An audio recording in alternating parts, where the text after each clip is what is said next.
chỉ bay lệ với cô lệ đầm hi avalu em tiro u YouTube kan han en te hianin kan dam lut zia hi en theya han om te hi alu em ani ilom thinang u lalpa a hian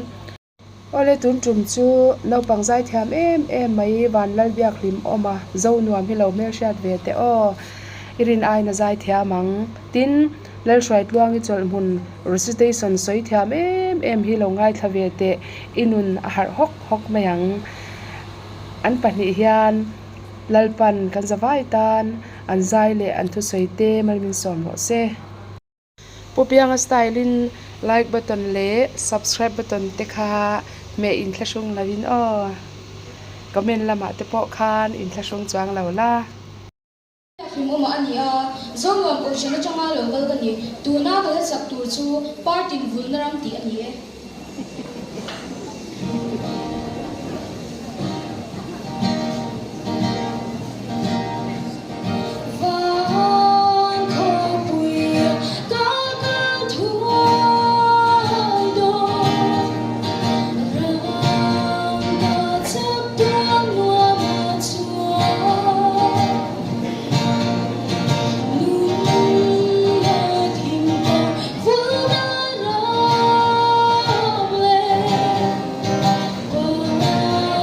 Hãy subscribe cho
kênh Ghiền Mì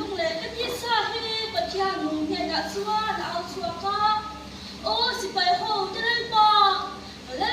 thian imai sa pula te chuan chung chung hu a chipa vang vai bu ne alo da la turin ina om te chu wa ding ma thole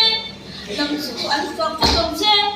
nam ma a chap na nei chu wa eng ma thole a chin lunga sayon pan lam ya ti o ma chu chana rong phun chu in tui phom na ti an siam china ani ma tui ka ma sa chu wa na som na in na phu chin chak na changin chak le zwa na an ka china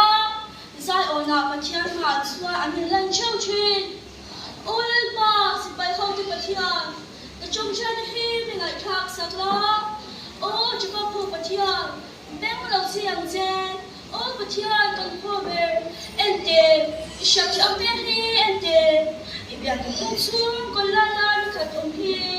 isak khat ain a chazok si a swa na kwan ente o ma chuan nan pathian ka ko khar ve tu ni ko ba so ka ni lai pa na thu ma so ma se